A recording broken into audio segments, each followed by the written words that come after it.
If you can see me, say what's up. This is Lauren, the live, the live angel, the love angel. And I'm continuing my series. It's going to be about a 4-part series about what traits to embody and also look for in your next partner, beloved. And I still can't tell if I'm live yet. Let's see. There it is. Okay, great. So last week we went over a few traits, which the first one was self-love and how important that is for many different reasons. So you can go back to part 1 for that. And also taking full responsibility for your experience and being vulnerable, saying I'm sorry, saying your true needs from a soft and vulnerable place.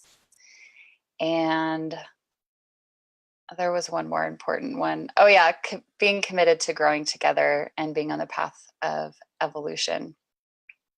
And how if one partner is growing faster than the other, or one partner is more committed to the path of evolution, eventually you'll grow apart. And so now I'm going to get really down and juicy with one of my favorite topics ever. And that is how to choose a God man. So ladies, if you're, excuse the kitty up there, ladies, if you're out there looking for your next beloved and it's not just, oh, I just want a partner, or, oh, I just want someone for like this in-between stage. But if you're really calling in a long-term partner, beloved, like partner in life, then this next key is absolutely vital. And I will explain why. So I will get into choosing a God man, and that term comes from Kute Blackson, and I'm borrowing it and I love it. And if it bothers you, then just don't use it. So you can use extraordinary man, my ultimate man, my divine masculine lover, whatever it is. But God man just is easy to say and I like it. So when you are choosing your next beloved long-term life partner, God man, he must be living his purpose. And hopefully his purpose turns you on, lights you up inside, is a purpose that you're fully aligned with, is a purpose that you can fully give your life dedicated energy towards. And so why that's important is a man who's on purpose is going to be building his career. He's going to be building his work life, and he's going to be dedicating maybe many more hours to his job and his work life than he's dedicating to you. And so if you're not fully in alignment with his purpose, you're probably going to see that as detractive and something that's taking away from time with you. But if you're fully supportive of it, you're going to fuel his life. Like you're going to give him so much juicy, connective, beautiful energy that's going to trickle over to his life and who he's serving and who he's contacting and who he's being with and who he's showing up for. And so it's a really mutually beautiful dynamic if you are both in alignment. You don't have to have the same purpose, but you're in alignment with each other's purposes. Onel is, yes, calling in the king. Awesome. What's up? So Onel, let me know if you've ever thought about, if I'm calling in my king, I best be better aligned with the work that he's doing in the world, because the purpose of a purpose for a man is a central pillar to his life. And his purpose can't be love necessarily. Let's just say a woman shouldn't come in between a man and his purpose. And why is that sexy? Like, why is it sexy for a man to be more dedicated to his purpose than he even is to his woman? And why would we even be attracted to that? Because we're dedicated to love. Like, women are lovers. We are our number one kind of core pillar in our lives is love and relationship. But for men, it's freedom and purpose. So it's a little bit different. And so how do we bridge these gaps? And how do we hold respect for a man who's like, no, I will not waver from my purpose. You will not knock me off my drive, my mission, my task, like what I am like fueled to do in my role in the world and his world. And that has a lot to do with key number 2 that I'm going to talk about, and that's integrity. And so the 3 keys that I'm going to be talking about today of choosing a God man are purpose. A man is living his divine purpose sourced from a state of being, not a state of doing. And is he trustable? Can you trust this man with your life? And also integrity, which plays into all of these, really play into each other and really beautifully complement each other. So if a man has integrity and purpose, and I want a man with integrity and purpose. Integrity is actually the number 1 thing that I look for is, does he show up? Does he call when he say he's going to call? When I'm really in a time of need, is he there for me? Is he, just does what he says he's going to do? It's pretty basic, but also, is he more committed to honesty than maybe, like not hurting your feelings? Would he rather tell you the truth and be honest and maybe hurt your feelings? Or is he going to kind of dance around the truth in order to not hurt you? And which one would you really rather have? And so some women I see really, really, really compromise on the integrity piece because they think that they can change the man, that he will eventually adapt or evolve. And ladies, you cannot inspire integrity in a man. You can't. He either has it and he's either fully 100% committed and devoted to integrity, which means he'll be 100% committed and devoted to his purpose, which also means he'll be 100% committed and devoted to you. But if he doesn't have integrity, if he doesn't have this very, his strong inner compass should be, I am my word. I show up when the fuck I'm going to show up. If I say I'm going to do something, I'm going to do it. And if I don't do it, I'm going to speak and apologize to that person that I didn't show up. And he better have a warrior, crystal clear integrity, because once you give yourself to this man, you're entrusting him with your life. So that's a really big step and has so many implications, right? But for me, one of my number 1 priorities in relationship is safety and safety of my heart. And also just, I can totally relax when I know my man is coming over at 8. He's going to be there at 8. He shows up on time. We go on our date, or he calls me if he's going to be late, but never once has my current relationship man slipped up on his integrity. And that means a lot to me. So now your question is, I will do the same, respecting that as an amazing dance. Yeah, thank you. Julia Vina, truth. What's up? I know you know this.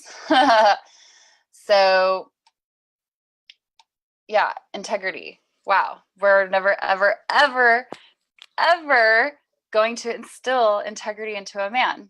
And that's something that he has to discern. That's something that he has to find.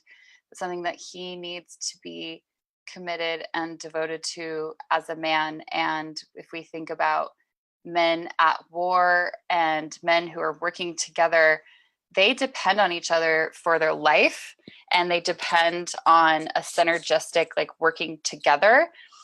And it takes every single man in that line, in that group, to have 100% integrity, because their survival depends on it.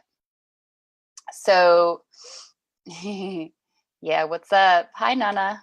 So does the man that you're dating, does the man that you're interested in, does he show the fuck up? And if he doesn't text or call you back when he says he's going to, I will literally not give that man a second chance. I'll just be like, okay, next. Like, doesn't have integrity, doesn't fit my values, doesn't make my heart feel safe. I'm not going to compromise my self-worth and self-value for this man that doesn't have basic integrity skill set. And it takes a really brave, sharp heart to say no and to not compromise our true values for someone who just can't really show up. So sorry, ladies, if he's inconsistent and he doesn't show up when he says he's going to, or if he forgets something and he can't admit his mistake, I don't know. In my mind, he's out. He's not a God man. He's not my beloved. He's not a long-term partner. And fine, go out with him, go play, go have casual sex, like whatever. That's not what I'm talking about here. I'm talking about long-term partnerships. So he would be out of the pool, and I don't have time for that shit. So hopefully you don't either. And hopefully you won't compromise on a man's integrity. And again, you're not going to change it. So that's something he has to learn. And so then that also goes into, is he trustable? And that has a lot of other connotations. And my favorite question is, would I trust this man with my life? Like, would I trust him in a survival situation? Would he save my life? Would he risk his life to save my life?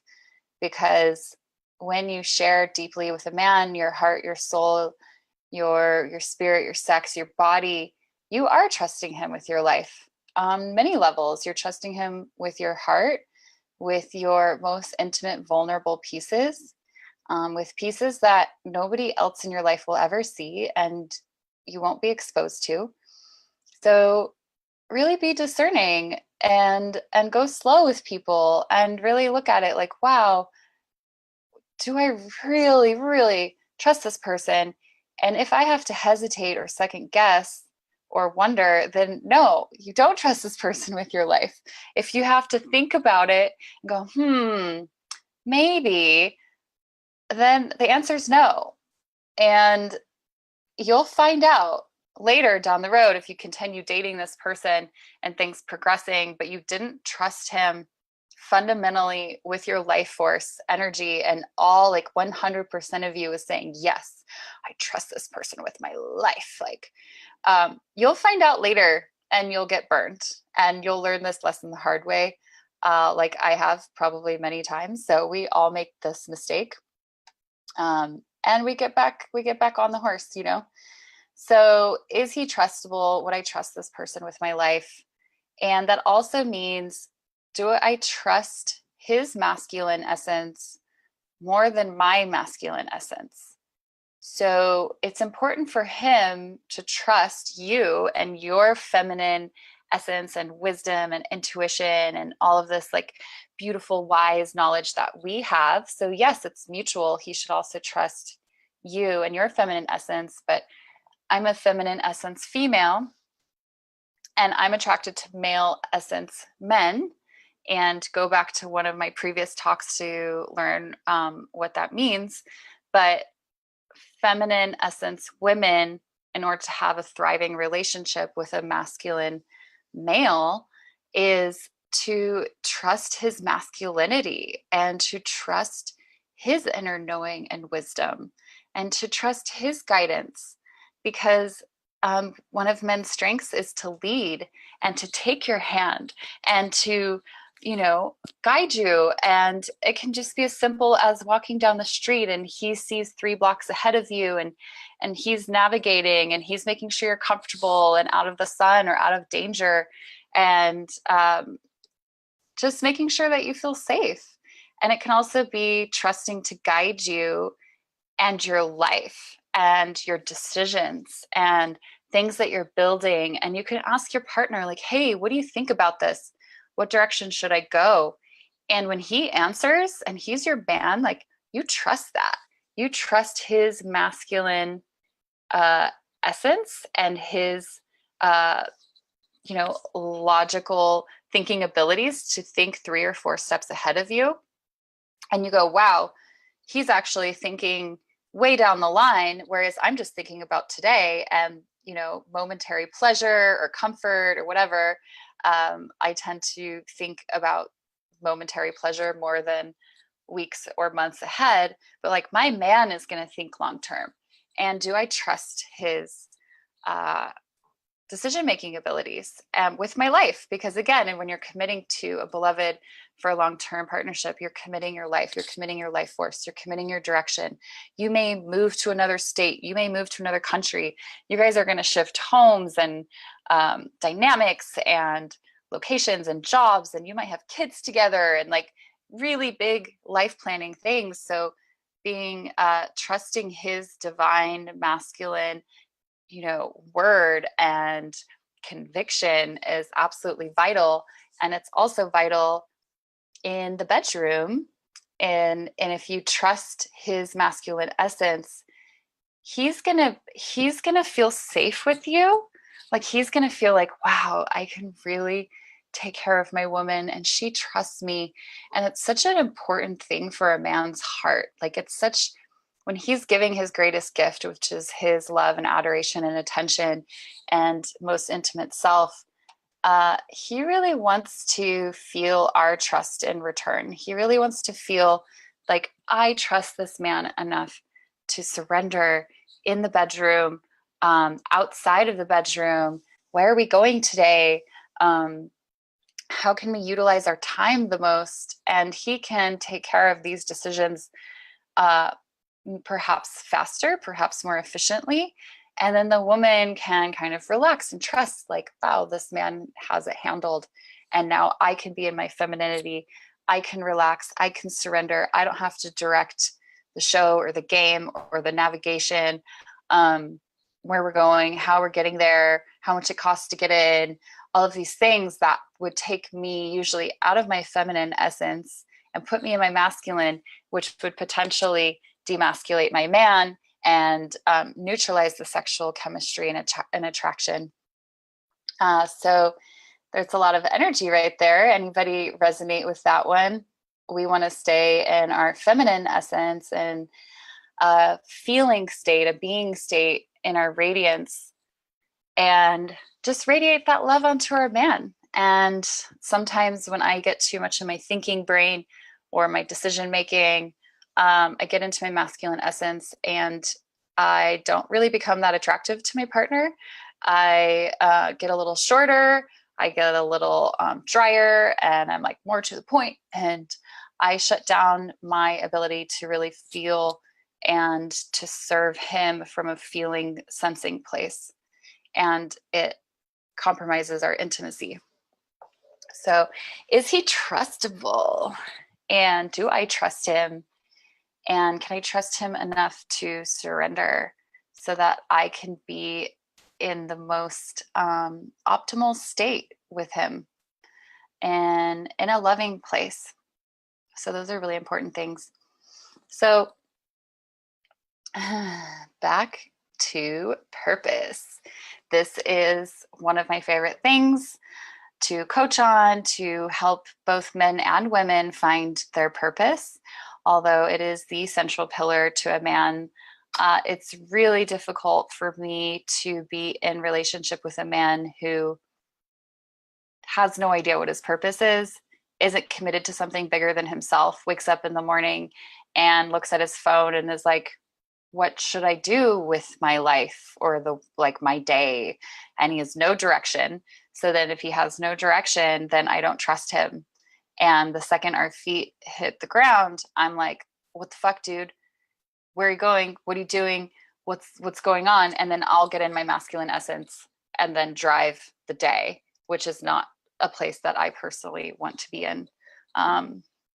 Maybe other people have relationships where it works that way, and that's totally fine. It just hasn't worked for me so far.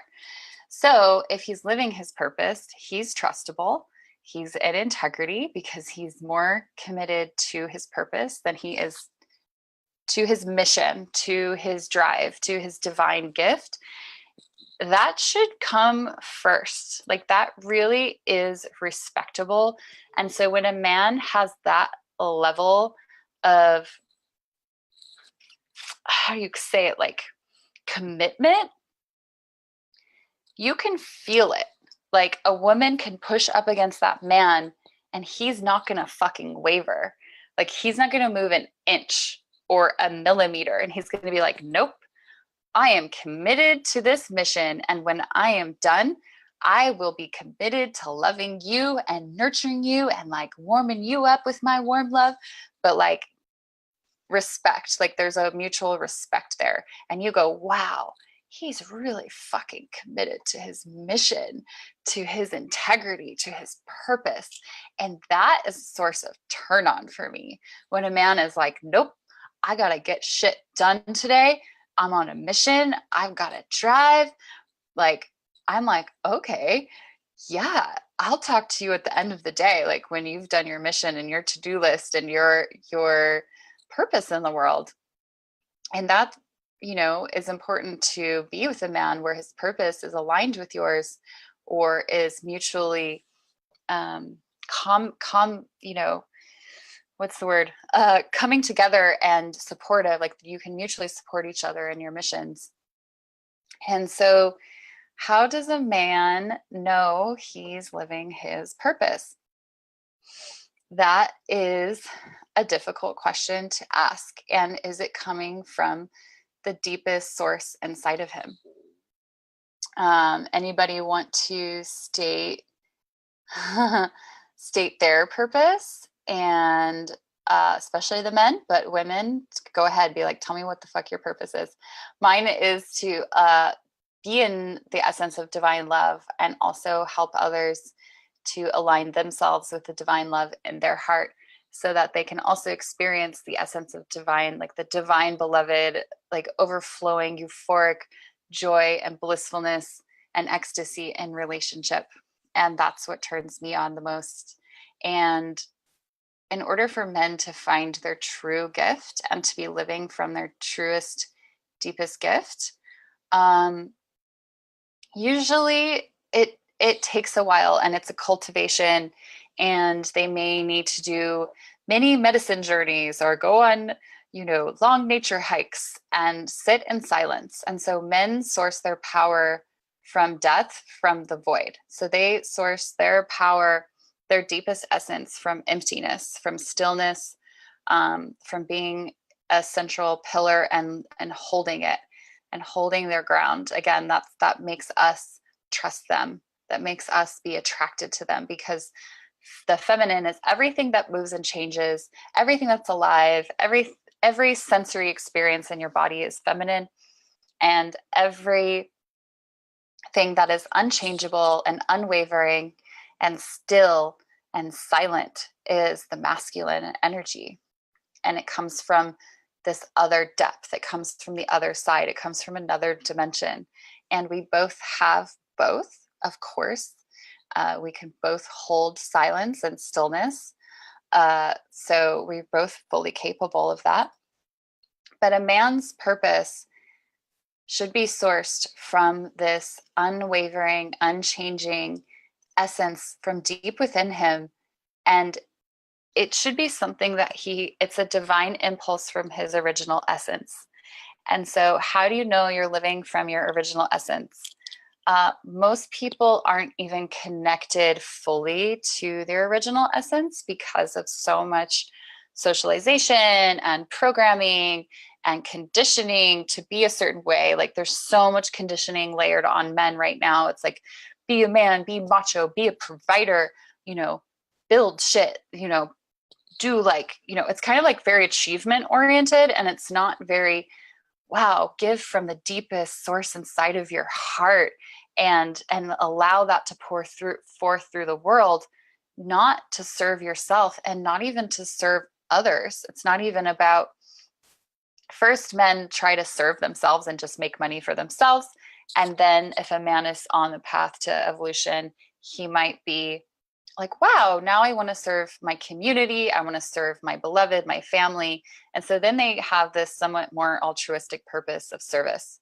And then a third stage man goes even deeper and just goes, what would I have to be and give to the world? What is my legacy that if I was on my deathbed, I would die complete. And that gift is given in every breath, every word, every contact, eye contact. Like, it's more about the presence that he holds and the quality of presence that he holds through every single action in his life. Does he hold that unshakable integrity while he's completing that task? Is he giving it his full essence, his full focus while he's completing that? And I would say that's just as important as being of service, being in service, living your passion, whatever it is that you're doing. Is he giving his full self to that task at hand? And it's really beautiful to watch men at work. It's pretty amazing. So Anel, encourage unconditional love, show people to love and get high off life. And you're a dancer, singer, poet, artist, me. Encourage unconditional love. Yeah, how do you get high off life? I like it. Beautiful. And you're going to go meet and live with your king. Fuck yes. Tell us his name. That's amazing. So I'm talking about living your purpose from a way of being, as opposed to a doing or an achievement goal-oriented stage, where a lot of men go, wow, I need to wake up. I need to be of service. I need to validate myself. I need to look like I've done something in the world. And so you're still doing it from a place of lack or needing to prove something or outside neediness or validation. And so I see really a lot of men in their 20s, maybe early 30s, kind of go through this stage where they're like, all right, I'm doing my purpose and I'm looking really cool and fly, and I got all these skills and I'm helping people and it's really amazing. But then you look underneath that and you go, okay, it feels like they're still running a program of proving their worth to the world and looking like, okay, look at me. I did all this amazing shit. And a stage 3 man would go, everything that I do is impermanent. Everything that I do is going to perish. Everything that I do is going to disintegrate and it's going to disappear at some point. And so to source your purpose from deep within you, from a wellspring of your original essence, which is the essence that you had before you were born, and you will have when you die, and it's your eternal self. And it gets covered up and indoctrinated so much from, I got to pay my rent, I need to be successful, I need to have money in my bank account, I want to drive a certain car, I want to look a certain way. And none of those things are bad or wrong. It's just, where is it coming from? Is it coming from a wellspring of deep inside of you? Like, fuck yeah, I want to drive a Bentley and that's aligned with my core essence? Or is it coming from, wow, if I drive a Bentley, then I'll finally feel cool or validated or aligned with this societal ideal, which kind of like means nothing at the end of the day. It's more about how happy and consistent, for me, how happy and consistent I stay inside, and the state that I'm running, and the way of being, and the way that I show up for people, and the quality of exchanges that I have with people is way more important to me than how big did my bank account grow.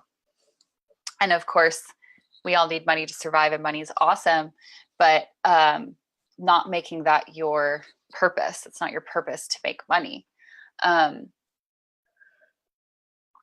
It's your purpose to live from your original essence and to share that with the world. And one of my favorite stories is, what up, Harold? So one of my favorite stories is my teacher, Coop Blackson, who came up with the 7 keys to choosing a God man. I'm choosing 3 to share with you today, but he was in a stage of looking for his purpose as a young 20-year-old who had that inner drive and like, I'm going to travel the world and I'm going to find my purpose and I'm going to figure out what the fuck I'm doing in the world and stop wasting my energy. And he went to India, and I'm not going to tell the story as good as he, but he went to India, and he was at some temple, and there was always some ceremony going on in India. And there was this blind guy. I'm pretty sure he was blind. And, and I can't remember if he could walk or not, but he, he had his drum and he was just playing his drum, and he was ecstatic. Like his prayer, his heart, like his deepest gift was playing that drum. And he just gave and gave and gave and played and played and played, and like, sharing that divine bhakti, that devotion to his gift, and it's overflowing, and it's purifying him, and it's purifying all of those that see it, because it's coming from his deepest wellspring deep inside of him. And Coot at the time was like, wow, this man's blind, he doesn't work, like he doesn't have a way of surviving in the world, maybe I should give him some money. So he like walks up to him and gives him some money, and the blind guy was like, no, the biggest gift that you can give me is giving your deepest self to the world. So go fucking give it, and stop fucking around, and stop hiding, and stop compromising.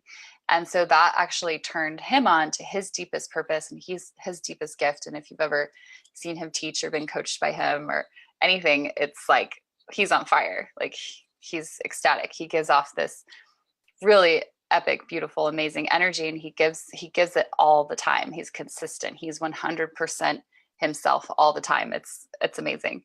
So where in your life can you beat that drum, but for no other reason than to play the drum?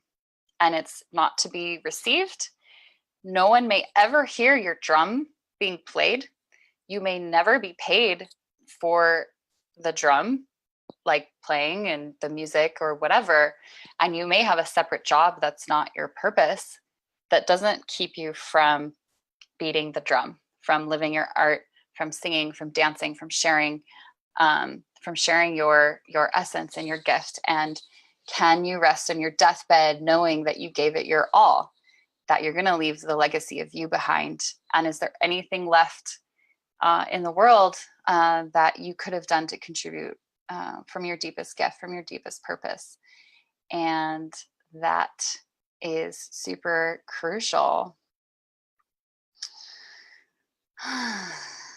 Yeah. And so the last point I'm going to make right now, because I want to wrap it up, is again, a man's purpose can't be just to serve his woman. It's super crucial to not be a man's purpose, to not be codependent on serving his woman. There should be a greater purpose outside of love and relationship. That's between him and himself. That's between him and the world. It's between him and the universe. And your purpose is not dependent on someone receiving it. Your purpose is much greater and deeper than that. So running that divine beloved energy could be a man's purpose, but it gets a little sticky if a man's primary purpose is to serve his beloved. And women, we don't want to knock a man off his purpose. We want to serve it.